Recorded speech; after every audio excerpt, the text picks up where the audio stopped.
How do you climb a mountain? To find out the answer, we join Team SKY in Mallorca, Spain, as they refine their pursuit of pinnacle precision.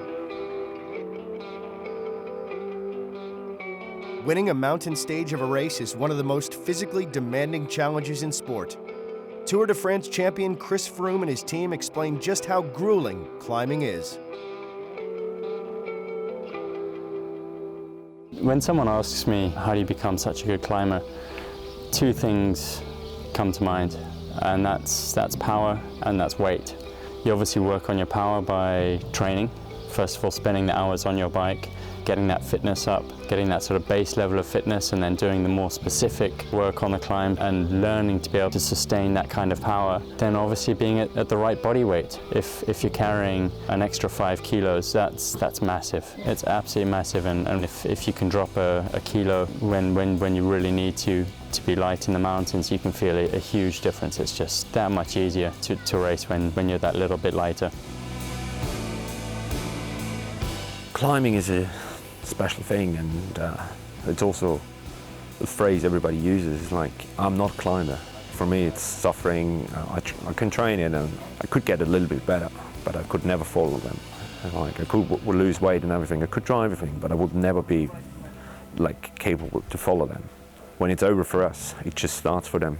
It's just different bodies, and sometimes we wonder, like, how do they do that? I think you've got two types of climbers. You've got those pure climbers, the guys who can climb.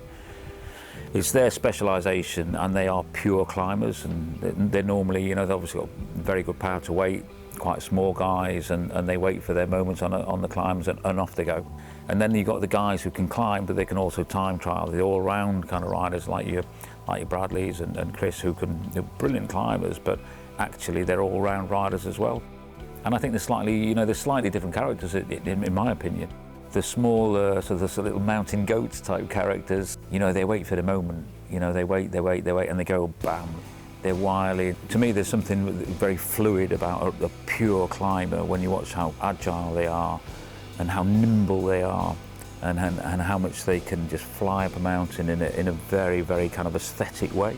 And then you've got the guys who grind up climbs, could be quite effective, there's no doubt about it, but they grind up climbs. Not as beautiful to watch, but still the tenacity to stay with some of the best climbers is something to behold. Now, climbing is a painful thing to do, and it's all about taking your body to the limit of exertion and suffering and staying there, and probably sometimes going beyond what your limits. Climber needs to be able to block out what the body is saying. So a lot of the time, your body's screaming at you, telling you need to slow down, can't carry on at this speed, the legs hurt, the back hurts. Your body's basically telling you to slow down and ease up. But you've got to be able to learn how to ignore those signals. You've got to be able to basically just push on through that pain barrier and remain focused on what you're trying to achieve. I got back from the ride today, and at the lunch table said to the rest of the guys, don't you just love that feeling?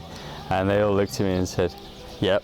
They knew exactly what I was talking about. I sat there at lunch, I could feel my legs are just still tingling and just sort of crying for nutrients, crying for food, and it is satisfying. And there definitely is an element of, right, we're going out there today to hurt ourselves, but knowing that it's going to make us stronger in the long run. The battle up in the mountains is very much a psychological battle. It's you against the other guys. Who's going to flip that switch first to say, okay, enough is enough today, I need to slow down, this guy's going too fast for me. And how do you push the other guys to that point? It comes down against man, and the physical ability, so the tactics to a certain extent go out the window a little bit. You've got to have the legs, you've got to be able to do it, you've got to be able to suffer. When I start hurting, I think, okay, well, I'm hurting. Chances are the guys next to me are hurting. Now's the time to push on. You can literally see it on people's faces when they flip that switch, and they sit up and that's it, they've given up, kind of thing. And that's what, to me, racing up in the mountains is all about. This is an innate kind of ability to suffer and hold and sustain the pain, and the mental battle between what your head's telling you to do and what your body's telling you to do, and the best climbers have got that. And that's what I love about the sport. It's like the ultimate test of human endurance and mind and body and challenge. The ability to suffer for me is absolute necessity and something to be admired in the world's best climbers.